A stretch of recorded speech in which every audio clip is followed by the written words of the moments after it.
ರಕ್ಷಣೆಗಾಗಿ ಗುಲಾಮಗಿರಿಯ ವಿರುದ್ಧ ಬಂಡೆದ್ದು ದಂಡು ಸೇರಿಸಿ ಬ್ರಿಟಿಷರಿಗೆ ಸಿಂಹ ಸ್ವಪ್ನವಾದ ಗೆರಿಲ್ಲಾ ತಂತ್ರದ ರೂವಾರಿ ಕ್ರಾಂತಿವೀರ ಸಂಗೊಳ್ಳಿ ರಾಯಣ್ಣ ದೇಶ ಸೇವೆಯೇ ಈಶ ಸೇವೆ ಎಂದು ಕರೆ ನೀಡಿ ತಾಯಿಗಿಂತಲೂ ತಾಯಿನಾಡೆ ದೊಡ್ಡದೆಂದು ಸಾರಿ ವೀರ ಪರಾಕ್ರಮಗಳಿಂದ ಬ್ರಿಟಿಷರ ವಿರುದ್ಧ ಹೋರಾಡಿ ಕಿತ್ತೂರಿಗೆ ಮೊದಲ ಜಯ ತಂದುಕೊಟ್ಟ ಕಿತ್ತೂರ ಚೆನ್ನಮ್ಮಳ ಬಲಗೈ ಬಂಟ ಕ್ರಾಂತಿವೀರ ಸಂಗೊಳ್ಳಿ ರಾಯಣ್ಣ.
ಕುಳಿತುಕೊಳ್ಳಿ. Good morning Rani Saheb. ಕುಳಿತುಕೊಳ್ಳಿ. Thank you. ವಿಷಯವೇನೆಂದು ಕೇಳಿ ಮಹಾಮಂತ್ರಿಗಳೇ.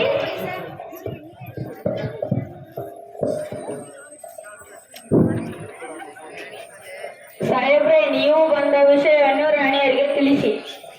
ನಾವು ಇಲ್ಲಿಗೆ ಬಂದದ್ದು ಇರುವ ವಿಷಯಗಳನ್ನು ಡಿಸೈಡ್ ಮಾಡಿಕೊಳ್ಳಲಿಕ್ಕೆ. ಯಾವ ವಿಷಯ? ನೀವು ಒಂದು ಒಪ್ಪಂದದ ಪ್ರಕಾರ ಕಪ್ಪವನ್ನು ಕೊಡುತ್ತಿಲ್ಲ ಏಕೆ? ಕಪ್ಪ? ನಾವು ನಿಮಗೆ ಕಪ್ಪ ಕೊಡಬೇಕೆ? ಕಪ್ಪ ಕೊಡಲು ನೀವೇನು ನಮ್ಮ ಒಡ ಹುಟ್ಟಿದವರೇ? ಬಂದು ಬಳಗದವರೇ? ಇಲ್ಲ ದಾಯಾದಿಗಳೇ? ನಿಮಗೇಕೆ ಕೊಡಬೇಕು ಕಪ್ಪ? ಕಿತ್ತೂರು ನಿಮ್ಮಪ್ಪ ತಾತ ಮುತ್ತಾತಂದಿರು ಕಟ್ಟಿ ಬೆಳೆಸಿದ ಆಸ್ತಿ ಅಲ್ಲ, ಕನ್ನಡಿಗರ ಆಸ್ತಿ. ಹೀಗಿರುವಾಗ ನಿಮಗೇಕೆ ಕೊಡಬೇಕು ಕಪ್ಪ? ನೀವೇನು ಕಿತ್ತೂರನ್ನು ಕಟ್ಟಿದವರೇ, ಬೆಳೆಸಿದವರೇ, ಕಿತ್ತೂರಿನ ಸುಖ ದುಃಖಗಳಲ್ಲಿ ಭಾಗಿಯಾದವರೇ? ನಿಮಗೇಕೆ ಕೊಡಬೇಕು ಕಪ್ಪ? ವ್ಯಾಪಾರದ ನೆಪದಲ್ಲಿ ಕಡಲಾಚೆಯಿಂದ ಬಂದ ನಿಮಗೆ ನೆಲೆ ನಿಲ್ಲಲು ಸ್ಥಳ ಕೊಟ್ಟವರು ನಾವು. ಕೊಟ್ಟ ತಪ್ಪಿಗೆ ಸುಂಕವೇ ಕೊಡಬೇಕೆ? ಆ ಶತಮಾನಗಳಿಂದ ಸ್ವತಂತ್ರವಾಗಿ ಬದುಕುತ್ತಲಿರುವ ಈ ಕಿತ್ತೂರು ಯಾವ ಕಾರಣಕ್ಕೂ ಕಪ್ಪವನ್ನು ಕೊಡುವುದಿಲ್ಲ. ರಾಣಿ ಸಾಹೇಬ್, ಅಂದು ಕಪ್ಪ ಕೊಡುತ್ತು ಎಂದು ಒಪ್ಪಂದ ಮಾಡಿಕೊಂಡವರು ನೀವೇ, ಇಂದು ಕಪ್ಪ ಕೊಡುವುದಿಲ್ಲ ಎಂದು ಹೇಳುವವರು ನೀವೇ. ಇದು ಸರಿಯಲ್ಲ, ನ್ಯಾಯವೂ ಅಲ್ಲ. ಜಾಗ ತೇಡಲು ಜಾಗವು ಕೊಟ್ಟರೆ ಜಾಗವೇ ನಮ್ಮದೆಂದು ಬೊಬ್ಬೆ ಹಾಕುವ ಅಬ್ಬೆ ಪಾಲಿಗಳು ನೀವು. ನಿಮ್ಮ ಮೋಸದ ಒಪ್ಪಂದಕ್ಕೆ ನಾವು ಮನ್ನಣೆ ಕೊಡಬೇಕೆ? ಅದೆಂದಿಗೂ ಸಾಧ್ಯವೇ ಇಲ್ಲ. ರಾಣಿ ಸಾಹೇಬ್, ನಿಮ್ಮ ಮಗ ಶಿವಲಿಂಗ ದೊಡ್ಡ ಮಾಡಿಕೊಂಡ ಒಪ್ಪಂದಕ್ಕೆ ಬೆಲೆ ಇಲ್ಲವೇ? ಖಂಡಿತ ಇಲ್ಲ. ಮೋಸದ ಒಪ್ಪಂದಕ್ಕೆ ಕಿತ್ತೂರು ಎಂದಿಗೂ ಬೆಲೆ ಕೊಡುವುದಿಲ್ಲ. ಆದರೆ ಅವನು ಗೆದ್ದ ನಂತರ ಜಟಕಬೇರಿ ಮಾಡಿಕೊಂಡಿದ್ದೀರಾ? ಲಡ್ಡಲಾಗಿ ಕಾರ್ಯ ಪ್ರಕಾರ ಜಟಕಬೇರಿ ಮಾಡಿಕೊಳ್ಳುವಂತಿಲ್ಲ. ದತ್ತುಪುತ್ರ ರಾಜ್ಯವಾಳುವಂತಿಲ್ಲ. ಇದನ್ನು ಕಂಪನಿ ಸರ್ಕಾರ ಒಪ್ಪಿಕೊಳ್ಳುವುದಿಲ್ಲ. ಕೆಂಪು ಮೋತಿ ಕುನ್ನಿಯೇ, ನಮಗೆ ಆಜ್ಞೆ ಮಾಡಲು ಯಾರು ನೀನು? ಇದು ನಮ್ಮ ಜನ್ಮಭೂಮಿ. ಇದನ್ನು ಆಳುವ ಹಕ್ಕು ನಮ್ಮದು. ನಮ್ಮ ನಾಡ ಸಿಂಹಾಸನ ದೊರೆಯನ್ನು ನೇಮಿಸಬೇಕಾದವರು ನಾವು, ನೀವಲ್ಲ. ರಾಣಿ ಸಾಹೇಬ್, ನೀವು ಕಂಪನಿ ಸರ್ಕಾರದ ಕಚೇರಿಯನ್ನು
ಕನ್ನಡಿಗರ ಮಾನಾಭಿಮಾನ ನಿನ್ನಂತ ಕಜ್ಜಿ ನಾಯಿಗೆ ಗೊತ್ತೈತಿ.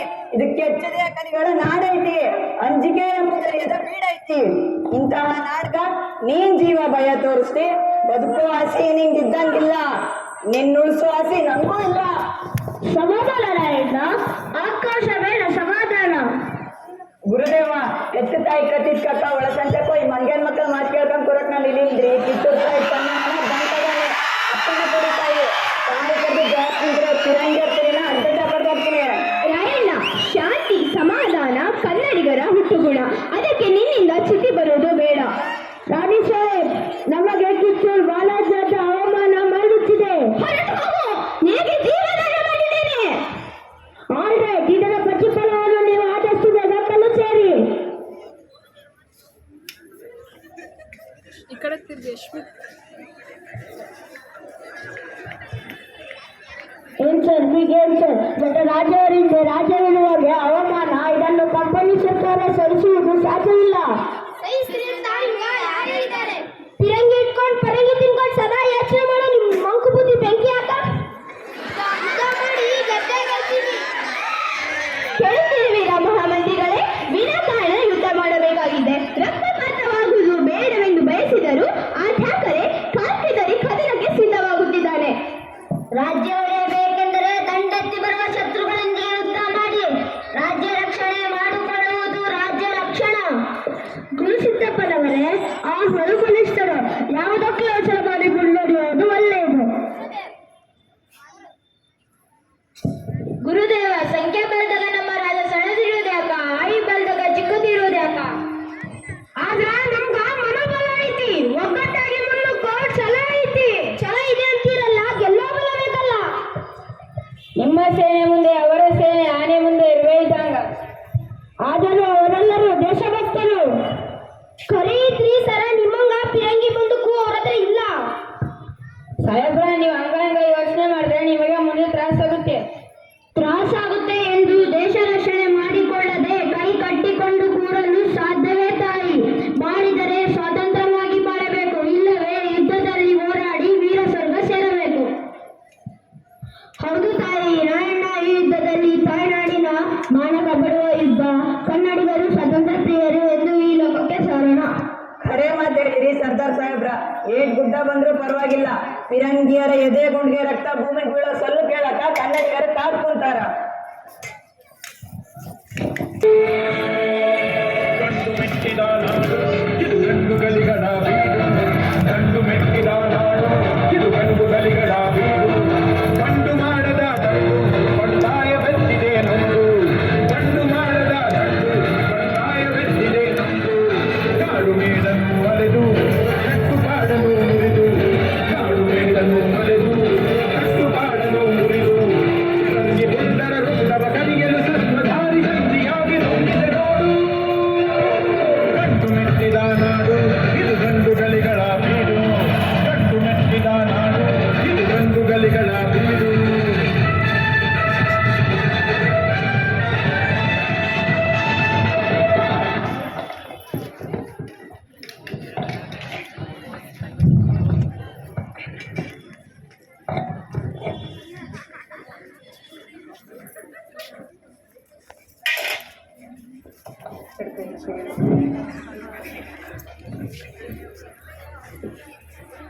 ರಾಯಣ್ಣ, ಇಲ್ಲಿನ ಸರ್ಕಾರ ನಿನ್ನನ್ನು ಕೊಲೆಗಾರ, ಬಂಡುಕೋರ, ರಾಜ್ಯದ್ರೋಹಿ ಎಂದು ಆಪಾದಿಸಿತು. ರೀ ಜಡ್ ಸಾಹೇಬ್ರ, ನಾನು ಏನೋ ದ್ರೋಹ ಮಾಡಿಲ್ರಿ. ನಾನು ಇಲ್ಲಿ ದೇಶಕ್ಕಾಗಿ ಬಂದೀನಿ. ನಾ ಬಂಡುಕೋರ ಅಲ್ರಿ, ಬಂಡಾಯಗಾರ. ನಾ ಸುಲಿಗೆಕೋರ ಅಲ್ರಿ, ಸ್ವಾತಂತ್ರ್ಯ ಹೋರಾಟಗಾರ. ನಾ ಕೊಲೆಗಾರ ಅಲ್ರಿ, ನಾ ಕೊಂದದ್ದು ಈ ದೇಶದ್ರೋಹಿಗಳನ್ನ. ಇವ್ರು ಮಾಡಿರೋ ತಪ್ಪನ ನಮ್ ತಲೆ ಕಟ್ಟಿರೋ ಈ ಕಂಪನಿ ಸರ್ಕಾರಕ್ಕೆ ಧಿಕ್ಕಾರ, ಧಿಕ್ಕಾರ, ಧಿಕ್ಕಾರ. ರಾಯಣ್ಣ, ನಿನ್ನೆ ಛಾಯಾಕಾರರಾದ ಭೀಮಪ್ಪ ಹಾಗೂ ಬಸವಲಿಂಗಪ್ಪನವರಿಗೆ ಗಲ್ಲು ಶಿಕ್ಷೆ ವಿಧಿಸಿದೆ. ಈ ಅಪರಾಧಿಗಳಿಗೆ ಮುಖ್ಯ ಕಾರಣಕರ್ತನಾದ ರಾಯಣ್ಣನು ಬಂಡುಕೋರ, ರಾಜ್ಯದ್ರೋಹ ಎಂದು ಪರಿಗಣಿಸಿ 26/1/1831 ಗಲ್ಲು ಶಿಕ್ಷೆಗೆ ಗುರಿ ಮಾಡಬೇಕೆಂದು ನ್ಯಾಯಾಲಯವು ಆಜ್ಞೆ ಮಾಡುತ್ತದೆ.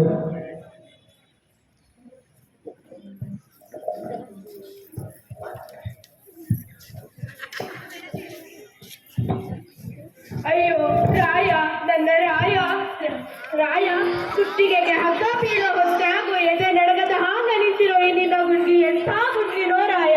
ನಿನ್ನಂತ ಒಂದು ಹಾಂಗ ಅಲ್ಲಿಗೆ ಹಾಕ್ತಾರೋ ಕಿತ್ತೂರ್ ತಾಯಿ ಕತ್ತಿದ್ದಂತ ನೀಸ್ ಮಂದಿಗ ನನ್ ಸಾಯಿಸೋದೇ ದೊಡ್ಡ ಮಾತಿಲ್ ಬಿಡವ್ವ.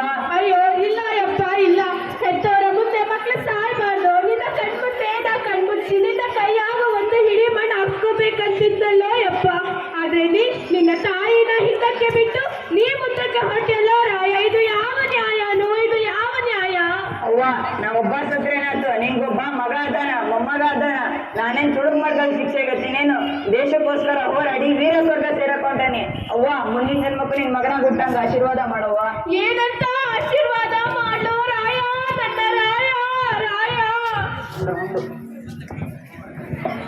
ಗುಂಡಿಗೆ ನಾನು ತೆಗೆವಾಗುತ್ತೇನೆ. ನಿನ್ನ ಕೊನೆಯ ಆಸೆ ಏನು? ಈ ಜಗ್ ಸಾಹೇಬ್ರ ನನ್ನ ಮಂದಿಗ ಕೊನೆ ಸಂದೇಶ ಹೇಳೋದೈತಿ. ಓಕೆ. ಅಣ್ಣ ತಮ್ಮಂದ್ರೆ, ಅಕ್ಕ ತಂಗಿಯರೇ, ಅಪ್ಪ ಅಮ್ಮಂದ್ರೆ, ನಿಮ್ಮ ದೇಶಭಕ್ತಿಗೆ ನಾ ಕೈ ಜೋಡಿಸ್ತೀನಿ. ಹೋರಾಟದಾಗ ಏಟೋ ಮಂದಿ ತಮ್ಮ ಪ್ರಾಣ ಕಳ್ಕೊಂಡ್ರು. ಆದ್ರ ಸಾಯಿತ ನೆತ್ ಮಕ್ಕಳಿಗ ವಿಷ ಉಣಿಸ್ದಂಗ ನಮ್ಮ ಮಂದಿ ನಮ್ಗ ಮೋಸ ಮಾಡಿದ್ರು. ಮಸಾಲ ಮಾರಕ ಹೊರದೇಶದಿಂದ ಬಂದ ಈ ಫಿರಂಗಿ ನಾಯಿಗಳನ್ನ ನಟ್ಟೆರಡು ರಾತ್ರಿಲಿ ನಮ್ಮ ದೇಶ ಬಿಟ್ಟು ಹಂಗಾಗೆ ಆಗ್ತೈತಿ. ಈ ಕಿತ್ತೂರು ಸ್ವಾತಂತ್ರ್ಯ ನಾಡಾಗ್ತೈತಿ. ಈ ಸಂಗೊಳ್ಳಿ ರಾಯಣ್ಣನ ಆತ್ಮ ನಿಮ್ಮ ಮನೆ ಮನೆಗಳಲ್ಲೂ ಕ್ರಾಂತಿಯ ದೀಪ ಆಗ್ತೈತಿ. ಹರ ಹರ ಮಹಾದೇವ್, ಹರ ಹರ ಮಹಾದೇವ್, ಹರ ಹರ ಮಹಾದೇವ್. ಓಕೆ.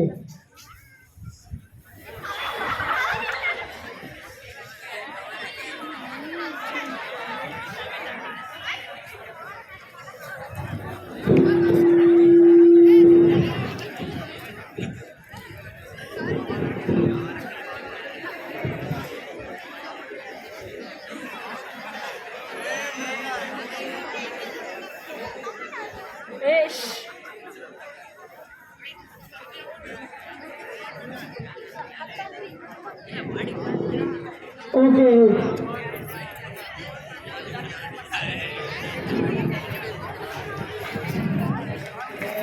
ರಾಯಣ್ಣನ ನುಡಿಯಂತೆ ಬ್ರಿಟಿಷರು 116 ವರ್ಷಗಳ ನಂತರ ಭಾರತವನ್ನು